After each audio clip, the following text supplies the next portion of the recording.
So good morning guys. तो चलिए start करते हैं आज के यानी कि 17 जनवरी के इंपॉर्टेंट करंट अफेयर्स को।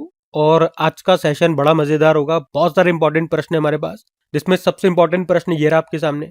प्रश्न पूछ रहा है अभी हाल ही में पर्यावरण का नोबेल जिसे कहते हैं टाइलर पुरस्कार अभी 2026 का दिया गया है। किसे दिया गया?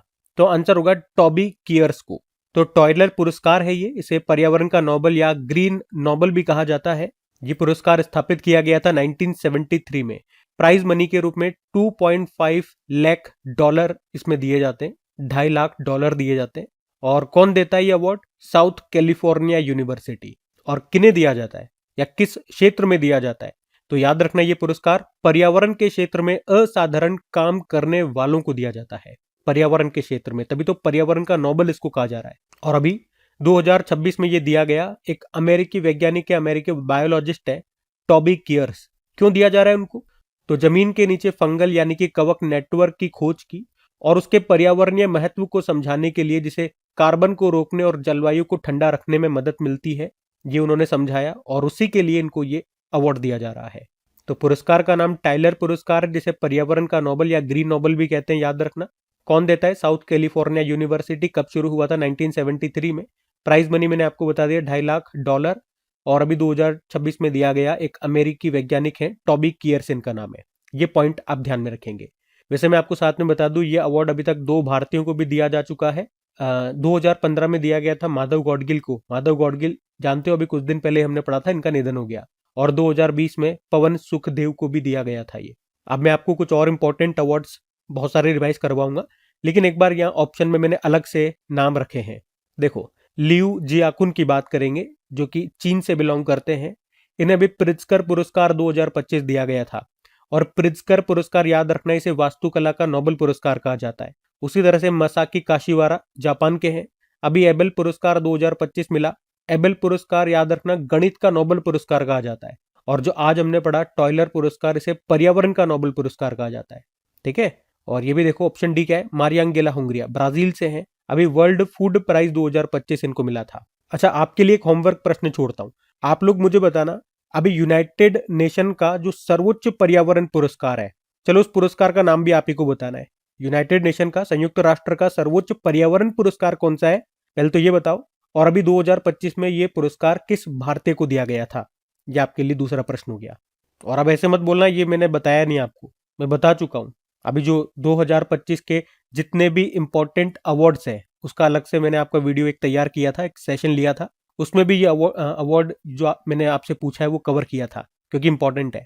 उम्मीद करूंगा आपने वो वीडियो जरूर देखा होगा। बाकी आप बताओ और मैं आपको कुछ और अवार्ड्स रिवाइज करा दूं जब तक। जैसे कि देखो, एक पुरस्कार है केंटन आर मिलर अवार्ड, IUCN के द्वारा दिया जाता है। अभी सोनाली घोष को दिया गया और ये अवार्ड पाने वाली ये भारत की पहली महिला बनी थी। इंपॉर्टेंट है अवार्ड। शस्त्र रामानुजन पुरस्कार अभी दिया गया अलेक्जेंडर स्मिथ को, अमेरिकी है। Business line change maker award 2025 DRDO को। United Nation Environment Programme Young Champions of the Earth पुरस्कार 2025 जिनाली मोदी को मिला, मुंबई से है।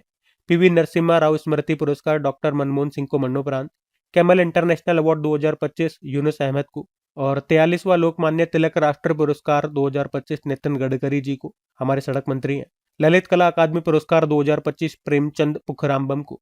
इक्वेटर पुरस्कार 2025 संयुक्त राष्ट्र के द्वारा दिया जाता है। ये दिया गया अभी बीबी फातिमा महिला स्वयं सहायता ग्रुप को। ये धारवाड़ जिला कर्नाटक का है ये ग्रुप। GP बिरला मेमोरियल पुरस्कार 2025 डॉक्टर वी नारायणन, जो कि इसरो के हेड है। PEN Translate Award 2025 Geetanjali Shree को, उनके novel once elephant lived here, जिसका अंग्रेजी में अनुवाद किया डेजी रॉकवेल ने। संयुक्त राष्ट्र जनसंख्या पुरस्कार 2025 वर्षा देश पांडे को मिला, ये महाराष्ट्र से है। ठीक है। अब ये एक प्रश्न मैं आपके सामने रख रहा हूं, इसका उत्तर दीजिए आप। हम अगला प्रश्न देखते हैं। पर देखो अगले में क्या पूछ रहे हैं। पूछ रहे हैं अभी हाल ही में सिकल सेल एनीमिया के लिए विशेष स्क्रीनिंग अभियान, जिसका नाम है अरुणोदय, ये किसने शुरू किया? तो आंसर होगा महाराष्ट्र ने। तो अरुणोदय क्या है? ये सिकल सेल एनीमिया के लिए एक स्क्रीनिंग प्रोग्राम है, जिसे अभी महाराष्ट्र सरकार ने शुरू किया है, जिसका उद्देश्य है राज्य के 21 जिले, वो 21 जिले जहां पे ये बीमारी सबसे ज्यादा व्यापक है, उनमें सिकल सेल रोग का शीघ्र पता लगाना और उसका उपचार करना, ये इसका उद्देश्य है। और आपको याद होना चाहिए, जो राष्ट्रीय सिकल सेल एनीमिया उन्मूलन मिशन है वो हमारा शुरू हुआ था जुलाई 2023 में, जिसको शुरू किया था खुद प्रधानमंत्री नरेंद्र मोदी ने। पूछे कहां से, तो मध्य प्रदेश के शहडोल से। और लक्ष्य क्या है, 2047 तक भारत से इस बीमारी को समाप्त करना है, सिकल सेल एनीमिया को। अब सबसे बड़ा प्रश्न ये हो गया कि ये सिकल सेल एनीमिया रोग है क्या। तो सिकल सेल रोग आप कहोगे ये एक आनुवांशिक रक्त विकार है जो हीमोग्लोबिन जीन में बदलाव के कारण होता है। ठीक है, ये लाइन याद रखना, हीमोग्लोबिन के जीन में बदलाव होता है उसके कारण ये रोग होता है। और इसके कारण होता क्या है, इससे जो लाल रक्त कोशिकाएं हैं, जो आरबीसी है, वो गोल होने की बजाय हंसिया आकार की हो जाती है, जिस कारण से वो ऑक्सीजन ले जाने में अक्षम होती है। और उसके हंसिया आकार के होने के कारण वो रक्त वाहिकाओं में फंस जाती है, उससे अंगों को भी नुकसान होता है। एक्चुअली में आमतौर पर एक स्वस्थ इंसान में जो स्वस्थ लाल रक्त कोशिकाएं हैं वो गोल और लचीली होती है, जो कि ऑक्सीजन ले जाती है। लेकिन हमने कहा सिकल सेल रोग में क्या होता है, जो कोशिकाएं हैं वो सख्त यानी कि हार्ड और हंसिया आकार की हो जाती है, इस तरह से अर्धचंद्राकार आकार की हो जाती है, जिससे छोटी रक्त वाहिकाओं में वो फंस जाती है और ऑक्सीजन प्रवाह को रोक देती है, जिससे दर्द होता है और अंगों को नुकसान होता है। तो एक्चुअल मैंने इसका कारण बताया आपको क्या है, एक तो ये अनुवांशिक रक्त विकार है, ये लाइन याद रखना, यहां से प्रश्न बनता है एग्जाम में। एग्जाम में प्रश्न आ चुका है, अगर मैं बोल रहा हूं एग्जाम में आ चुका है तो मतलब एग्जाम में प्रश्न बना हुआ है। और किसके कारण, ये भी प्रश्न पूछा गया है, हीमोग्लोबिन जीन में बदलाव के कारण। वैसे आपको बता दूं, एक सामान्य स्वस्थ आरबीसी का जो जीवन काल होता है वो 120 दिनों का होता है, लेकिन सिकल सेल लाल रक्त कोशिकाओं का जो जीवन काल है वो 10 से 20 दिनों का होता है। और सिकल सेल रोग का कोई इलाज भी नहीं है, बस एक उपचार है, जो अस्थि मज्जा है उसका प्रत्यारोपण करना, उसको रिप्लेस करना, यानी कि बोन मेरो को रिप्लेस करना, जो बहुत जटिल होता है। और मैंने आपको बताया अभी भारत सरकार ने लक्ष्य रखा है 2047 तक इस रोग को हमें खत्म करना है। और उसके लिए मोदी जी ने 1 जुलाई 2023 को मध्य प्रदेश के शहडोल से राष्ट्रीय सिकल सेल एनीमिया उन्मूलन मिशन शुरू किया था। और ये एक दिवस भी होता है, विश्व सिकल सेल दिवस 19 जून को होता है। ठीक है, तो सारी बातें मैंने आपको बता दी है, जो करंट वाला क्वेश्चन था वो भी करा दिया, उससे जो स्टैटिक प्रश्न थे वो सब आपको करवा दिया।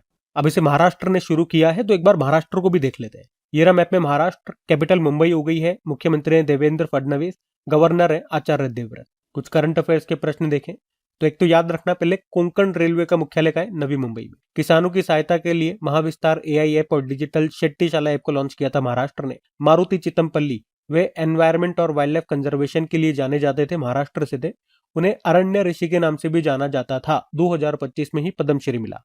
रिलायंस इंफ्रा और डसॉल्ट एविएशन जो कंपनी है, ये भारत में फॉल्कन 2000 बिजनेस जेट का निर्माण करेगी। कहाँ पे, नागपुर में। ये डसॉल्ट एविएशन कंपनी फ्रांस की है। और प्राक्कलन समितियों एस्टिमेट कमेटी का राष्ट्र सम्मेलन हुआ मुंबई में। मुंबई के पुराने कार्नेग ब्रिज का नाम बदलकर सिंदूर ब्रिज कर दिया। महाराष्ट्र ने गणेशोत्सव को राज्य उत्सव घोषित किया। देश का पहला भारतीय रचनात्मक प्रौद्योगिकी संस्थान क्रिएटिव टेक इंस्टीट्यूट, ये कहां पर शुरू हुआ, मुंबई। कृषि समृद्धि योजना महाराष्ट्र में शुरू की गई। भारत की पहली एआई पावर्ड आंगनबाड़ी कहां शुरू हुई, वदमना विलेज, नागपुर, महाराष्ट्र। और अभी महाराष्ट्र ने 7 अगस्त को एमएस स्वामीनाथन जी की जयंती को सतत कृषि दिवस के रूप में मनाया। ठीक है, तो ये सब बातें ध्यान में रखना।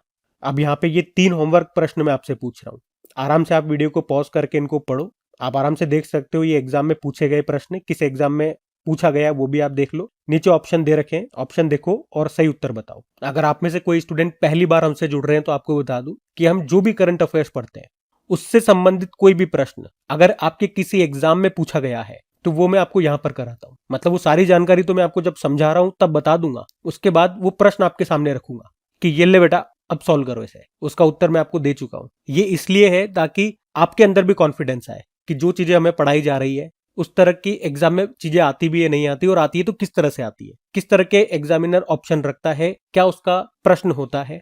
तो आपके अंदर एक कॉन्फिडेंस बिल्ड होता है। और इनके उत्तर आप ही लोगों को देने, मैं नहीं बताऊंगा, मैं तो बता चुका हूं ना। वैसे कल मैंने कहा था कि जितने भी इस तरह के प्रश्न होंगे वो सब लास्ट में डालूंगा, लेकिन कुछ बच्चों का कहना है कि क्वेश्चन के बाद ही डाल दोगे तो थोड़ा सा सही रहता है कि हाँ इस प्रश्न में जो पढ़ा और इस तरह के ऐसे ऐसे प्रश्न बने एग्जाम में। और बहुत सौ को दिक्कत नहीं थी, कहीं भी डालो, आगे डालो, पीछे डालो, वो कहते हैं कि जैसा आप चलोगे वैसा चल लेंगे। लेकिन कुछ को समस्या है तो कोई बात नहीं, मुझे भी फर्क नहीं पड़ता, लास्ट में डालू पहले डालू। अगर वो इस बात से खुश है कि पहले डाल दो तो पहले डाल देते हैं। जय राम जी की। आप खुश तो मैं भी खुश। ठीक है, अभी अगले प्रश्न की ओर बढ़ते हैं। फिर अगले में देखो क्या पूछ रहे हैं। अभी हाल ही में जिम्मेदारी राष्ट्र सूचकांक किस संस्था के द्वारा शुरू किया जा रहा है, तो आंसर होगा विश्व बौद्धिक फाउंडेशन। इंग्लिश में बोलोगे तो रेस्पॉन्सिबल नेशन इंडेक्स। ये एक नया ग्लोबल इंडेक्स है, वैश्विक सूचकांक है। तो इस इंडेक्स में देशों को उनकी ताकत या जीडीपी के बजाय जिम्मेदारी, रेस्पॉन्सिबिलिटी के आधार पर रैंक दी जाएगी। जैसे कोई देश अपने नागरिकों के कल्याण के लिए कितना काम कर रहा है, उसी तरह पर्यावरण के संरक्षण के लिए, जलवायु परिवर्तन से निपटने के लिए, अंतर्राष्ट्रीय सहयोग, शांति और वैश्विक स्थिरता में उस देश का क्या योगदान है, तो इन्हीं सब बातों पे या इन्हीं सबको आधार बना करके उस देश को रैंकिंग दी जाएगी। तो कौन शुरू कर रहा है? World intellectual foundation. और इस इंडेक्स को पहली बार 19 जनवरी 2026 को नई दिल्ली में लॉन्च किया जाएगा। हमारे जो पूर्व राष्ट्रपति हैं रामनाथ कोविंद जी, वो इसको लॉन्च करेंगे। और आपको बता दूं, इसे जवाहरलाल नेहरू यूनिवर्सिटी, आईआईएम मुंबई और डॉक्टर अंबेडकर सेंटर के सहयोग से तैयार किया जा रहा है। बाकी वर्ल्ड इंटेलेक्चुअल फाउंडेशन की बात करें तो इसकी स्थापना हुई थी 2021 में, और इसकी स्थापना सुधांशु मित्तल ने की थी। उद्देश्य है भारत में बौद्धिक संपदा, इंटेलेक्चुअल प्रॉपर्टी और नवाचार यानी कि इनोवेशन को बढ़ावा देना। और अब ये फाउंडेशन अपना पहला इंडेक्स भी लॉन्च करेगा, जिसे हमने नाम दिया, मतलब इन्होंने नाम दिया रेस्पॉन्सिबल नेशन इंडेक्स, जिम्मेदारी राष्ट्र सूचकांक, जिसके अध्यक्ष हैं प्रोफेसर जगदीश मुखी।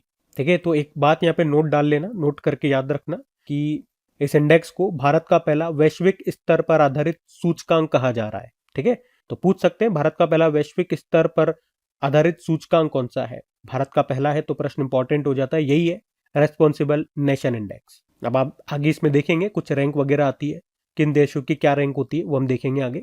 अभी इतना आप ध्यान में रखें। अब आपको याद हो तो कल भी मैंने आपको 2025 के सारे इंपॉर्टेंट इंडेक्सेस रिवाइज कराए थे, एक बार फिर रिवाइज करा रहा हूं, मेरे साथ साथ बोलना। बार बार रिपीटेशन का और रिवीजन का यही मतलब है कि मैं बार बार रिपीट करता रहूं ताकि चीजें आपको धीरे धीरे याद होती रहे। तो रेगुलर रहें और मेरे साथ बोलते रहें। जैसे कि भ्रष्टाचार धारणा सूचकांक, करप्शन परसेप्शन इंडेक्स आया था, भारत 96 पे है, टॉप पे डेनमार्क है। मानव विकास सूचकांक ह्यूमन डेवलपमेंट इंडेक्स आया, भारत 130 पे है, टॉपर आइसलैंड है। ग्लोबल जेंडर गैप इंडेक्स आया, भारत 131 पे है, टॉपर आइसलैंड है। सस्टेनेबल डेवलपमेंट गोल इंडेक्स आया, भारत 99 पे है, टॉपर फिनलैंड है। और वर्ल्ड कॉम्पिटिटिवनेस रैंकिंग में भारत 41 पे है, टॉपर स्विट्जरलैंड है। ग्लोबल इनोवेशन इंडेक्स भारत 38 पे है, टॉपर स्विट्जरलैंड है। और ग्लोबल पीस इंडेक्स भारत की रैंक 115, टॉपर आइसलैंड है। वर्ल्ड हैप्पीनेस इंडेक्स भारत 118वें स्थान पर है, टॉपर फिनलैंड है। ग्लोबल हंगर इंडेक्स में भारत 102 पर है। World press freedom index Bharat 151 पे है, टॉपर नॉर्वे है। ग्लोबल एआई इंडेक्स में भारत तीसरे पे है, topper America. Asia power index में भारत तीसरे पे है, topper America. Global fire power index में भारत चौथे स्थान पर है, topper America. Global terrorism index में भारत 14वें स्थान पर है, टॉपर बुर्किना फासो है। और जलवायु परिवर्तन प्रदर्शन सूचकांक 2026 की बात करें तो भारत इसमें 23वें स्थान पर है, पहले दूसरे तीसरे पे कोई नहीं है, चौथे पे डेनमार्क है। Global gender gap index Bharat 131वें स्थान पर है, टॉपर आइसलैंड है। ऊर्जा संक्रमण सूचकांक एनर्जी ट्रांजिशन इंडेक्स में भारत 71 पर है और टॉपर स्वीडन है। ठीक है, तो सारे इंडेक्सेस हमने एक बार फिर रिवाइज कर लिए, ध्यान में रखें। आप अगला प्रश्न देखते हैं। फिर अगले में पूछ रहे हैं, हाल ही में बामनवास कांकर पंचायत ये किस राज्य की पहली पूरी तरह जैविक ग्राम पंचायत बन गई है? तो आंसर होगा राजस्थान। तो बामनवास कांकर ये राजस्थान की पहली पूरी तरह से जैविक ग्राम पंचायत बन गई है। इस पंचायत के अंदर जो 7 गांव आते हैं वो सभी 100% ऑर्गेनिक फार्मिंग को अपनाते हैं। मतलब यहाँ पर रासायनिक उर्वरक या कीटनाशकों का उपयोग नहीं किया जाता। और ये जो बामनवास कांकर पंचायत है ये राजस्थान के किस जिले में आती है? तो राजस्थान का एक नवगठित जिला है कोटपुतली बहरोर, उस जिले में आती है। ठीक है, तो ध्यान रखना, पूछेंगे कि बामनवास कांकर पंचायत किस राज्य की पहली पूरी तरह जैविक ग्राम पंचायत बन गई? तो राजस्थान। इसी तरह से आपको याद रखना है भारत का पहला जैव ग्रामीण गांव बायो विलेज ये कौन सा बन गया है, या बायो विलेज जैव गांव कौन सा बन गया है? तो दासपारा गांव जो त्रिपुरा का है। और भारत का पहला पूर्णतः जैविक राज्य आप जानते ही हो सिक्किम है। और अगर आपसे पूछे देश का पहला बायो बैंक ये कहां पर शुरू हुआ था? दार्जिलिंग चिड़ियाघर में, जो आपको मिलेगा पश्चिम बंगाल में। अब एक प्रश्न आपको दे रहा हूं, आप बताएंगे जैव विविधता से संबंधित जो कोप 17 है इसका आयोजन इस साल होगा 2026 में, ये कहां पर होगा? चलो इस बार मैं इसका उत्तर दे देता हूं, आर्मेनिया के येरेवन में इसका आयोजन होगा। अगली बार आपसे पूछ लूंगा। अब बात राजस्थान की हो रही है तो ये रहा मैप में राजस्थान। कैपिटल जयपुर हो गई, मुख्यमंत्री भजनलाल शर्मा, गवर्नर है हरिभाऊ बागड़े।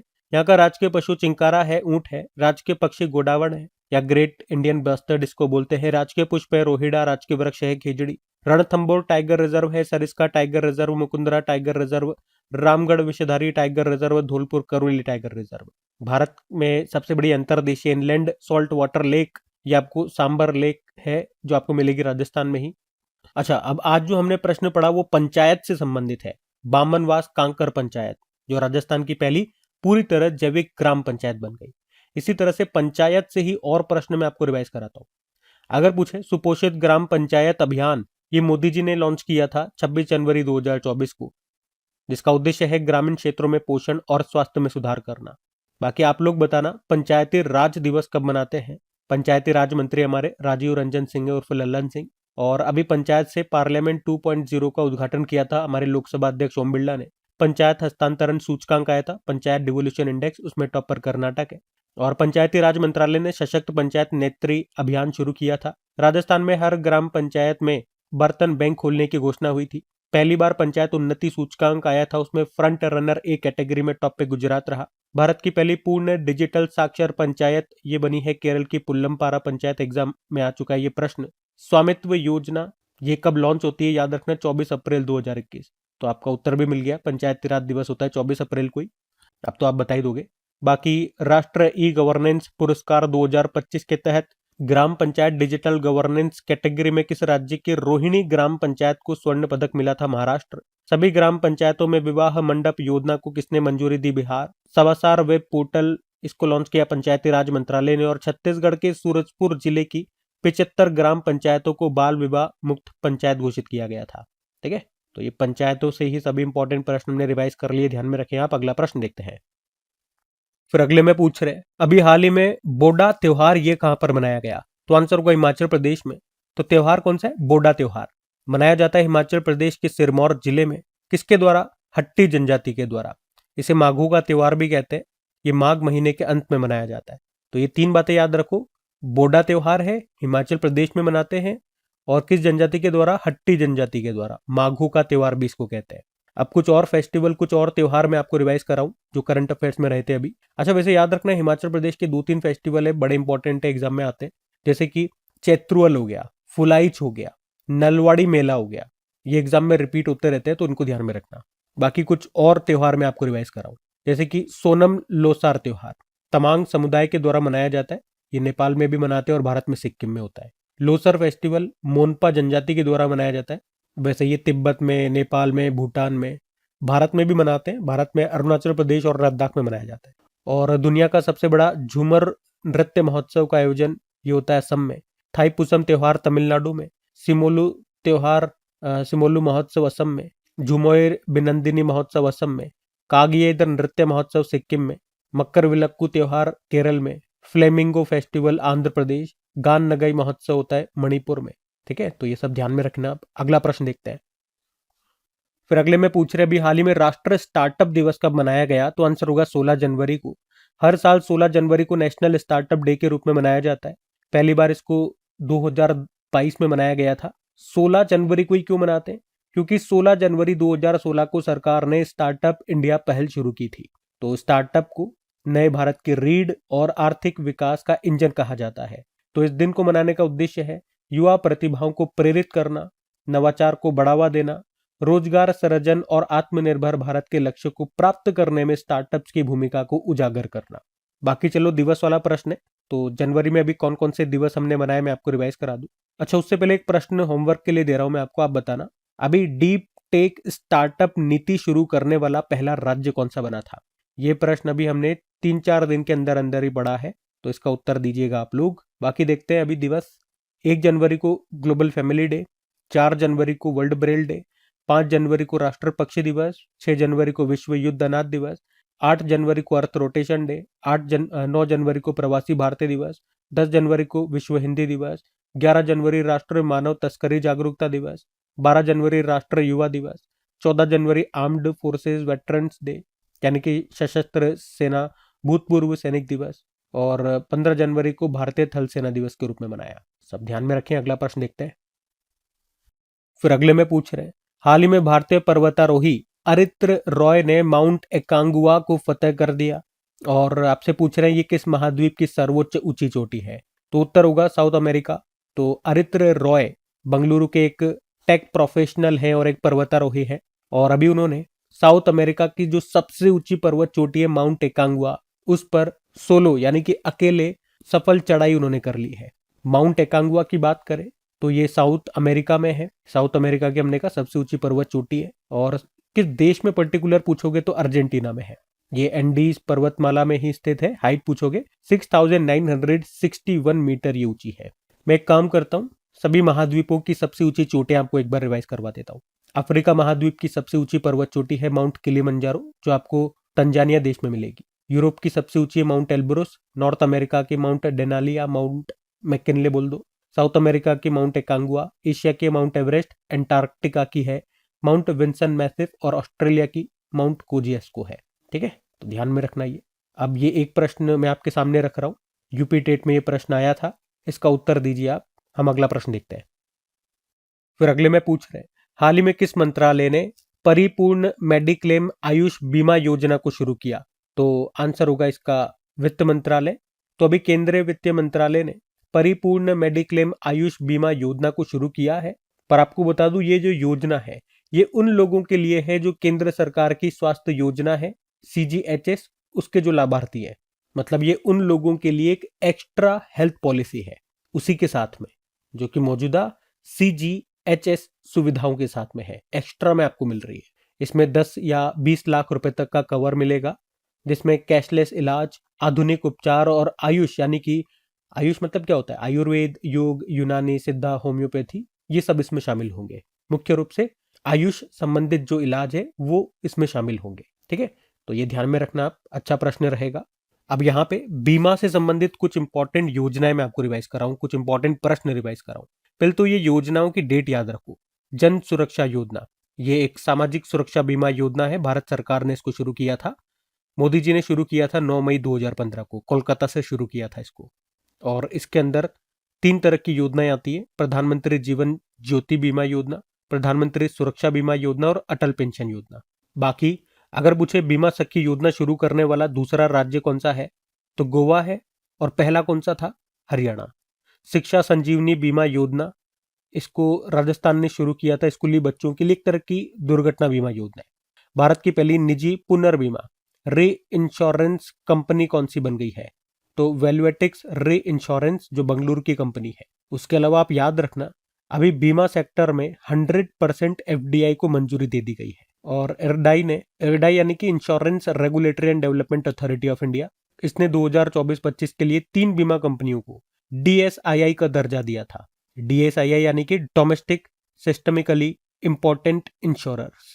कौन कौन सी बीमा कंपनियां हैं वो? LIC, general insurance corporation of India और न्यू इंडिया इंश्योरेंस। मतलब ये बीमा क्षेत्र की सबसे इंपॉर्टेंट कंपनियां हैं, ये मतलब हो गया इनका। और इरडाई ने ही बीमा विस्तार योजना भी शुरू की थी। एक मुख्यमंत्री फसल बीमा योजना भी होती है, ये भी बड़ी इंपॉर्टेंट है। ये शुरू होती है 18 फरवरी 2016 में। और इसमें कितना कितना प्रीमियम होता है? खरीफ की फसल के लिए 2%, रबी की फसल के लिए 1.5% और वाणिज्यिक व बागवानी फसलों के लिए 5%।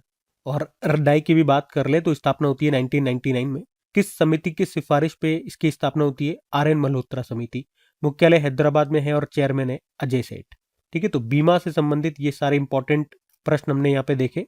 ये वो सब प्रश्न है जो कई बार एग्जाम में रिपीट होते हैं, ध्यान में रखना। अगला प्रश्न देखते हैं। फिर अगले में पूछ रहे हैं, हाल ही में दिसंबर 2025 माह के लिए किसे ICC men's player of the month चुना गया? तो आंसर होगा मिशेल स्टार्क को।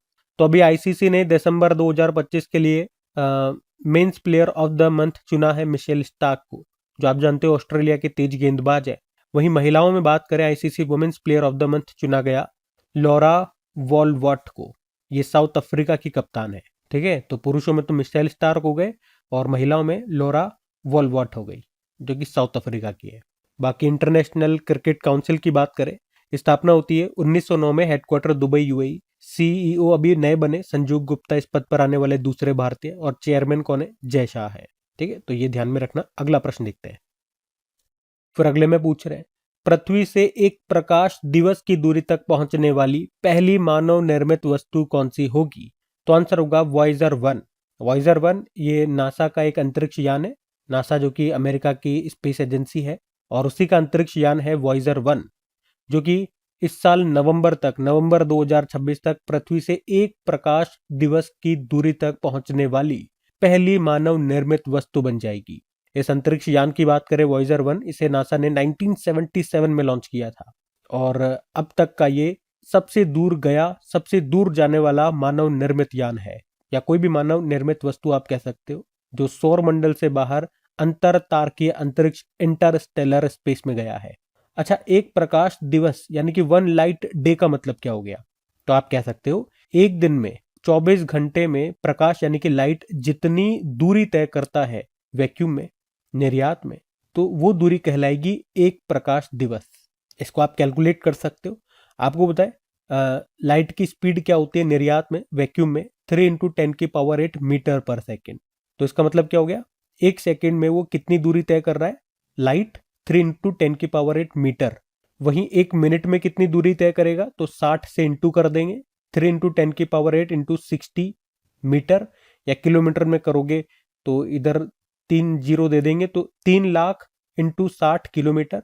वहीं मिनट को अगर घंटे में करना है तो 60 से फिर इंटू कर देंगे, तो 3 लाख दोबारा 60 से गुणा कर दिया और किलोमीटर, और ये एक घंटे में दूरी तय कर ली। एक दिन में पूछेंगे कितनी दूरी तय करी, तो एक दिन में होते हैं 24 घंटे, इसको 24 से गुणा कर देंगे। तो जब आप सारा टोटल करोगे तो ये आएगा लगभग, हम बात करें तो 16 अरब मील के बराबर। मतलब जो एक लाइट होती है, एक रोशनी होती है, वो निर्यात में, वैक्यूम में एक दिन में इतनी दूरी तय कर लेती है, और इसी दूरी को एक प्रकाश दिवस कहा जाता है। तो नासा के इस अंतरिक्ष यान ने इतने सालों में इतनी दूरी तय कर ली है, नवंबर तक कर लेगा, मतलब जो लाइट एक दिन में कर लेती है। और ये इसलिए इंपॉर्टेंट है क्योंकि अभी तक कोई भी मानव के द्वारा बनाई गई वस्तु इतनी दूरी तक नहीं गई है। याद रखना, एग्जाम में ये प्रश्न पूछा जाता है, लाइट ईयर ये किसकी इकाई है, किसकी यूनिट है, तो दूरी की है। और ये भी आता है दूरी की सबसे बड़ी इकाई कौन सी है, तो पारसेक है, याद रखना मेरे भाई। अब ये नासा का अंतरिक्ष यान है, तो नासा की बात करते हैं। देखो, नासा की बात करते हैं, नासा मतलब national aeronautics and space administration. स्थापना होती है 1958 में, हेडक्वार्टर वॉशिंगटन डीसी, और इसका मोटो क्या होता है, for the benefits of all. और अभी इसके नए चीफ बने थे, जारेड साकमैन उनका नाम है। कुछ पॉइंट्स मैं आपको नासा से बताऊं तो नासा ने ही स्पेस मिशन लॉन्च किया था ओशियन और एटमॉस्फेयर की स्टडी करने के लिए। आर्टेमिस मिशन ये भी नासा का ही है, और इसके जरिए फिर से इंसानों को ये चांद पर भेजेगा। इसमें एक महिला भी होगी, क्रिस्टीन कोच उनका नाम है। डाविंची मिशन, इसको भी इसरो ही लॉन्च करेगा 2029 में, और ये शुक्र यानी कि विनस के पास से उड़ान भरेगा और इसके कठोर वातावरण का पता लगाएगा। निसार सैटेलाइट को अभी भारत और नासा ने मिलकर के लॉन्च किया था, भारत के इसरो और नासा ने। इसका फुल फॉर्म क्या होता है, NASA ISRO synthetic aperture radar. आप मुझे बताओ, वैसे भी इसको लॉन्च कर दिया गया है भारत से, हमने किस लॉन्चिंग व्हीकल से, किस रॉकेट से इसको लॉन्च किया था, ये एक और आपके लिए होमवर्क प्रश्न हो गया। और नासा ने नियोवाइस, इसका एक टेलीस्कोप था, उस मिशन को समाप्त कर दिया। टेनेजर 1 सैटेलाइट लॉन्च किया था नासा ने फॉल्कन 9 रॉकेट से। ये कार्बन डाइऑक्साइड और मीथेन के प्रमुख उत्सर्जकों का पता लगाएगा विश्व में, जो सबसे ज्यादा CO2 और मीथेन का उत्सर्जन कर रहे हैं। और नासा ने मार्स यानी कि मंगल पर सल्फर मिलने की घोषणा की थी। एक्चुअली में नासा का एक मार्स क्यूरोसिटी रोवर है मार्स पे, उसी ने ये सल्फर की खोज की थी। नासा ने मंगल के लिए चेपिया प्रोजेक्ट लॉन्च किया था, और यूरोपा क्लिपर मिशन लॉन्च करेगा नासा। ये जुपिटर के यूरोपा चंद्रमा पे जीवन का पता लगाएगा। ठीक है, तो ये सारे पॉइंट्स ध्यान रखेंगे। बाकी ये थी आज की हमारी करंट अफेयर्स की क्लास। कमेंट करके जरूर बताइएगा सेशन आपको कैसा लगा। अच्छा लगा तो प्लीज अपने दोस्तों के साथ में, अपने स्टडी ग्रुप्स में अपने वीडियोस को शेयर जरूर किया कीजिए। आप शेयर करोगे तो अपने वीडियोस को भी सपोर्ट मिलेगा। जिस तरह से पढ़ के आपको मदद मिलती है, आपके शेयर करने से इनकी रीच बढ़ेगी तो मुझे भी मदद मिलेगी। बाकी वीडियो को लाइक नहीं किया तो लाइक कर देना। क्विज और PDF आपको डेली मिल जाती है क्रिक एग्जाम एप्लीकेशन पे, जिसका लिंक डिस्क्रिप्शन बॉक्स में है। बाकी चलो अभी कल के करंट अफेयर्स का हम क्विक रिवीजन कर लेते हैं और सेशन एंड करते हैं।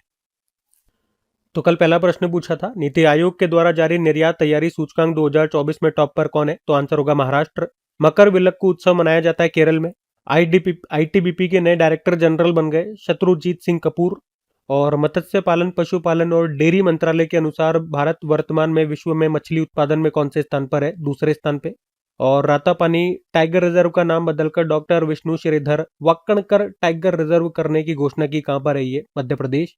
क्रॉनिक किडनी डिजीज रजिस्ट्री शुरू करने वाला ये भारत का पहला राज्य कौन सा बनेगा, उड़ीसा।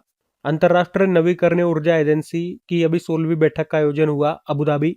संयुक्त राष्ट्र के निरस्त्रीकरण मामलों पर सलाहकार बोर्ड के अध्यक्ष के रूप में किस भारतीय को नियुक्त किया गया? डीबी वेंकटेश वर्मा। और भारतीय ओलंपिक संघ ने राष्ट्रीय ओलंपिक अकादमी को औपचारिक रूप से फिर से शुरू किया, इसका डायरेक्टर बनाया है गगन नारंग को। और आखिरी प्रश्न है, हेनले पासपोर्ट इंडेक्स 2026 में भारत कौन से स्थान पर है? तो आंसर होगा 80वें स्थान पे। बाकी चलो कल का भी होमवर्क प्रश्न देखते हैं और सेशन एंड करते हैं। तो कल पूछा था कि एक बुक आई है भारत दैट इज इंडिया, इसको लिखा है किसने? तो आंसर होगा अभिजीत जोग ने। आप सभी ने प्रश्न का बिल्कुल सही उत्तर दिया। अब ये आज का आपका होमवर्क प्रश्न।